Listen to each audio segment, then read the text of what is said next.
Pemirsa, syuting sinetron di lokasi bencana erupsi Gunung Semeru di Lumajang, Jawa Timur menuai kecaman berbagai pihak termasuk para pengungsi. Syuting sinetron berjudul Terpaksa Menikahi Tuan Muda itu dinilai melukai hati para pengungsi yang masih berkabung.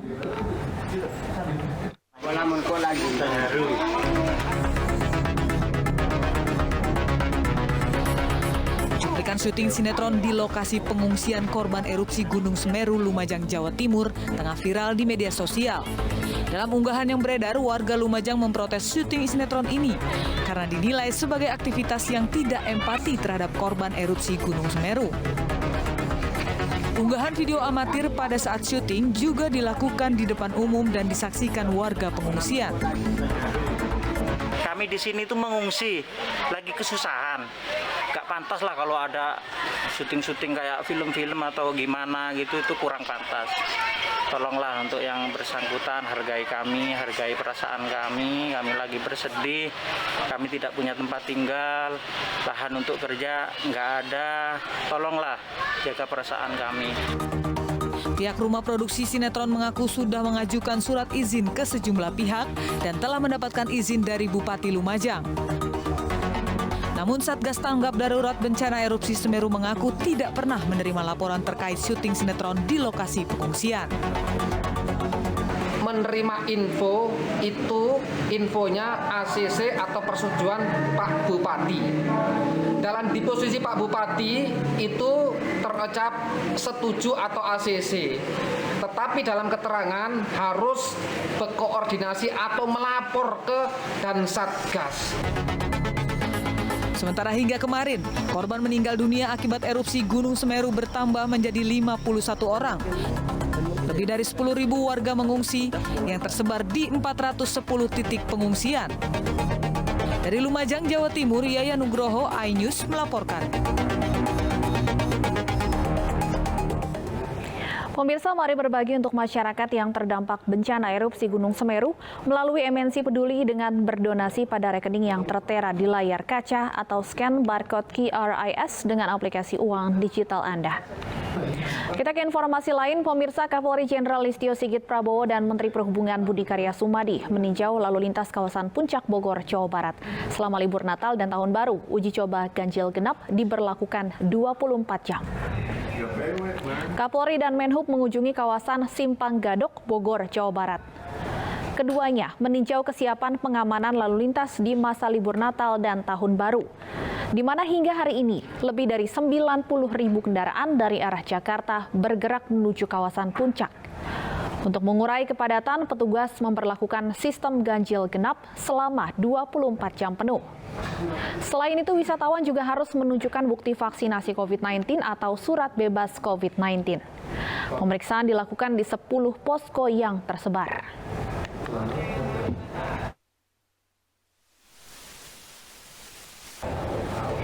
Lalu bagaimana kondisi jelang libur Natal dan Tahun Baru? Kita langsung menuju ke Simpang Gadok Puncak Bogor dan Stasiun Senen Jakarta.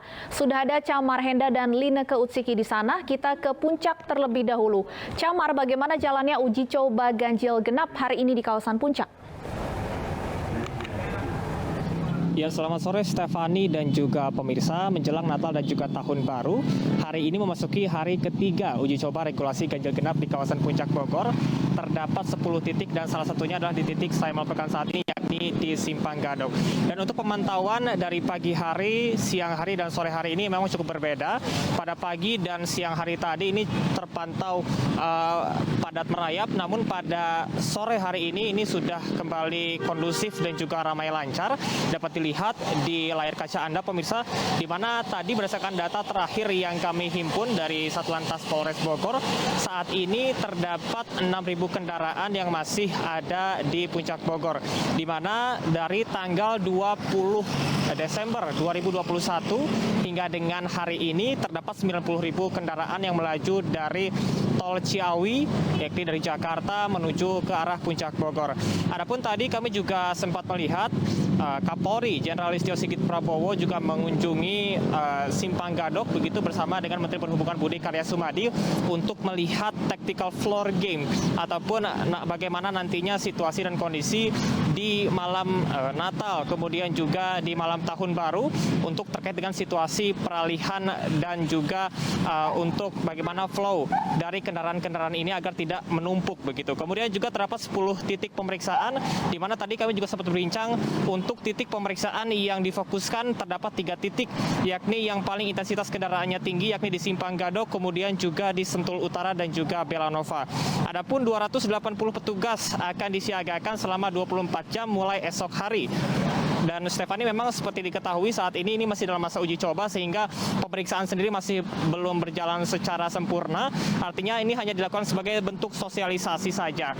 Adapun hal-hal yang perlu diperhatikan terkait dengan masyarakat yang hendak menuju ke arah Puncak Bogor adalah dengan menunjukkan bukti vaksinasi yakni dengan aplikasi Peduli Lindungi dan apabila belum dilakukan vaksinasi maka nanti pihak dari kepolisian akan mengarahkan masyarakat untuk melakukan vaksinasi di pos-pos yang sudah disediakan dikarenakan setiap pos yang ada di pos penyekatan ataupun pos pemeriksaan ganjil genap ini sudah dipastikan adanya gerai vaksinasi TNI dan juga Polri. Tidak hanya di Simpang Gadok saja, kita akan melihat bagaimana situasi dan kondisi menjelang Natal dan Tahun Baru di Stasiun Senen. Sudah ada rekan Lineke Utsiki. Lineke, silahkan dengan laporan Anda.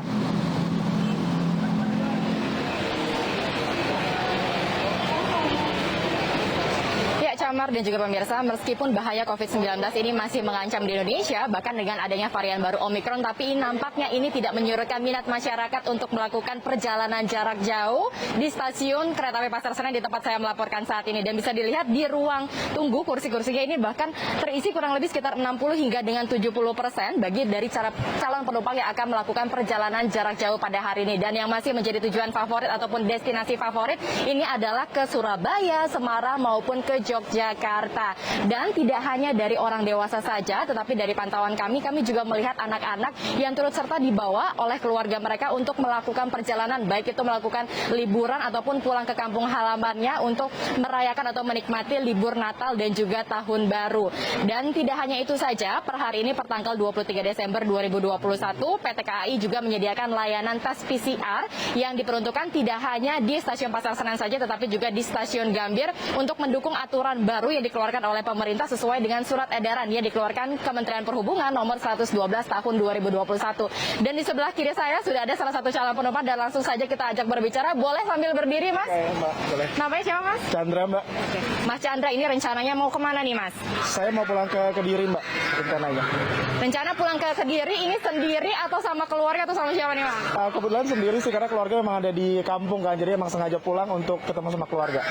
Berarti tujuan untuk pulangnya ini adalah liburan ya, Mas, bukan perjalanan bisnis ya? Iya, betul, Mbak, betul. Nah, Mas Chandra, ini kalau boleh aku tahu, ini kan tanggal 23 Desember masih diperkenankan untuk tes antigen juga nih, Mas. Kalau dari Mas sendiri tadi melakukan tes antigennya memang di Stasiun Pasar Senen atau gimana, Mas? Kebetulan sih kemarin saya tes antigen sih semalam. Jadi semalam di Stasiun Gambir dan memang kondisinya juga udah rame banget sih, Mbak. Jadi karena mengantisipasi takutnya makin rame, jadi saya antigennya dari semalam di sela-sela kerja sih. Mas, yang terakhir mungkin boleh disampaikan, ini kan bahaya COVID-19 masih mengancam, masih nyata sekali di Indonesia nih, Mas. Ada persiapan-persiapan khusus nggak sih, Mas, selama nanti pulang kampung gitu bersemu dengan sanak keluarga?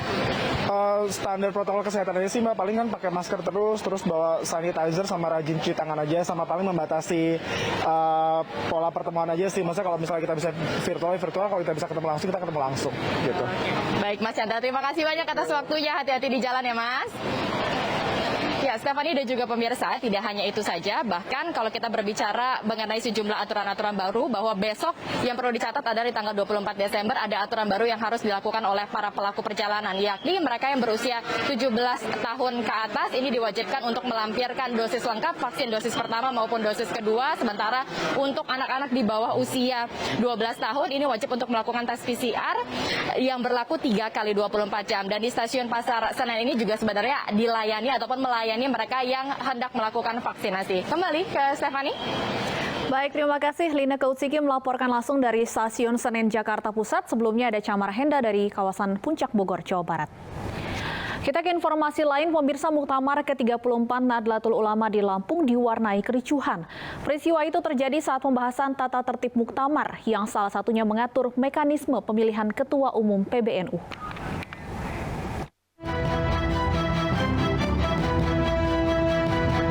Muktamar ke-34 Nahdlatul Ulama di Lampung diwarnai kericuhan.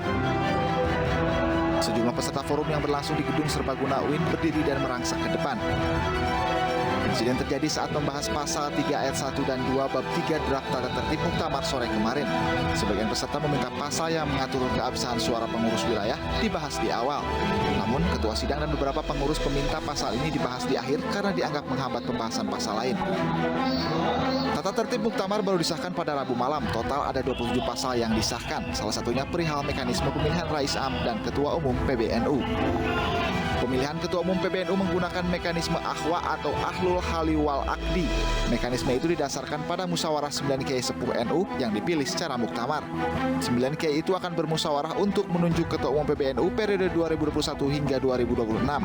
Sementara menurut Asroruni Am, pemilihan Ketua Umum tetap akan menggunakan musyawarah secara mufakat. Adapun pemungutan suara akan dilakukan bila musyawarah tidak mencapai mufakat. Saat ini ada sejumlah bakal calon Ketua Umum PBNU periode 2021 hingga 2026. Dari beberapa calon yang muncul, nama incumbent Kiai Haji Said Akil Siraj dan Kiai Yahya Khalil Stakuf menjadi dua calon yang kuat untuk memimpin NU 5 tahun ke depan.